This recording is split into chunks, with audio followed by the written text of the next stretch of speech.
everyone, this is Tori from Shutter Chic Photography, and today I am going to go over a few things in Photoshop, mainly on using the spot healing tool and a little bit of portraiture. So I already have my picture open here, so if you have a picture that you are working on, have that open. I learned a lot in Photoshop by Googling things, looking at videos on YouTube, and so now it's my turn to teach. So first we are going to start off with this spot healing tool, and so you can find that over here on your sidebar. It's this one right here, so if you hold it down, you can find spot healing brush tool, healing brush tool, patch, red eye. I mainly just use this one that looks like a band-aid with the little marching ant lines around it, and shortcut for that is J on your keyboard. So if you click J, you will get that tool on there.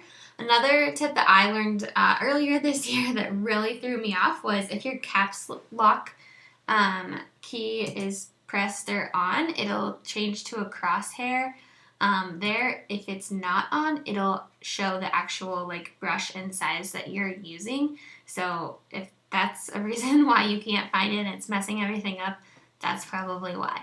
So with the spot healing tool, you can zoom in on your picture of your person. So this one needs a little bit of touch up on the hairs and on her skin, and so that's what I'm going to show today. So with the spot healing tool, you just need it to be just about as big around as the actual spot that you're trying to fix. So I'm just going to work on her skin first, and just click on each little spot that you see that might need fixing. So if you have a client or something that asks you, can you retouch or have the zit on my face or something, which is a pretty common question for people to ask you to fix,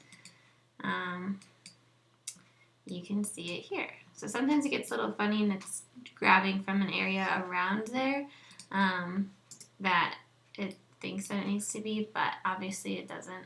We don't want that to grab hair, so we can use a different tool, which I will also show you. So I'm just gonna kind of go over these really small. I don't get too close to them, to the actual hairs and stuff, because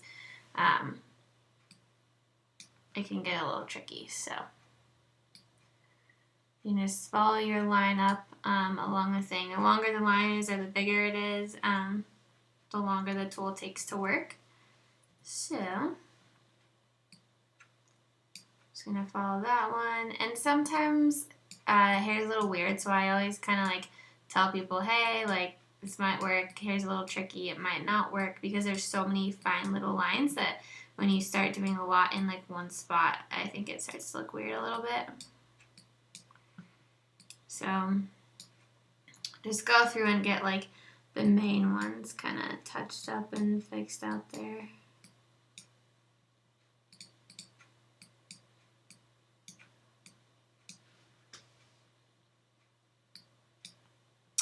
So you can see that. I'm going to do this side of the face as well. So that's this tool. So healing brush tool is a little different, which is what I'm going to use for this spot right here. Actually, I just fixed it, but I'll show you how to do it a different way with that tool.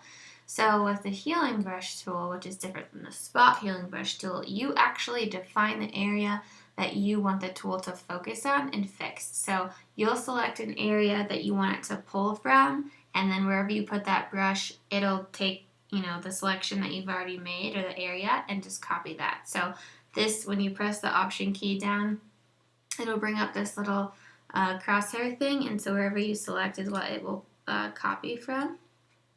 And you can kind of see when you click an area to define and then brush, it shows you exactly where it's coming from. So that is also an option for you if you're having a little bit of trouble with your spot heal tool. If it's not working exactly, you need a little bit more defined. So I'm just about done fixing up all this stuff on her face. So that is a basic spot healing brush tool. We'll do a little bit more up here. I think this is from the wall or something. She got like white on her elbow. So just a little few spots here and there are nice to fix up every once in a while. So as well with this spot healing brush tool, you'll be able to choose your consistency or the size of the brush and the hardness, spacing, stuff like that. So size, obviously, you can get bigger. You can also make it bigger by pressing the right bracket button, and it will get bigger. Obviously not while it's open. And the left bracket will make it smaller. And then also your hardness affects like the softness around the brush and how like hard it's going to be and how much of a defined line that you're going to get. So there is that. If you want to have a fix hair in hair, that one's also kind of tricky. So you could try that with a spot heal. Might work, might not. Sometimes it looks weird. You never know. It's kind of like on a case-by-case basis. So, and then I just kind of like to blend it in. I don't like that, like that. So it did an actual good job of doing that. So if there's something that's just huge hair across the forehead, there's one little guy right here. Just different stuff. If there was like a huge hair like around here, something like that, you could do that. So if there's something for the brush to pull from, like all this white space that it knows like, oh, get something from there, it'll work best that way. So that is the spot healing tool.